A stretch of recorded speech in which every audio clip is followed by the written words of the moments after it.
আল্লাহকে এতটাই বিশ্বাস করবেন, তিনি যদি কাটার মধ্য দিয়ে আপনাকে হাঁটান, তাহলে মনে করবেন আপনাকে গোলাপের বাগানে নিয়ে যাচ্ছেন।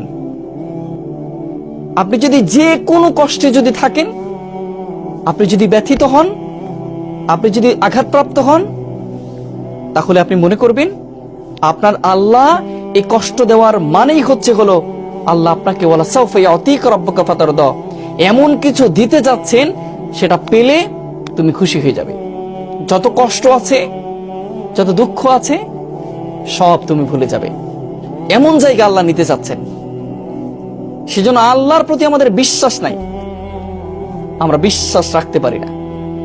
আমরা রাখতে পারি না যে আমার আল্লাহ আমার সমস্ত কষ্টগুলো মুছে দিবেন। যে আল্লাহ সৃষ্টি করতে পেরেছেন, যে আল্লাহ শ্বাস প্রশ্বাস নিতে দিচ্ছেন, সে আল্লাহকে আমাদের কখনো কষ্টটা দূর করে দিতে পারবেন না?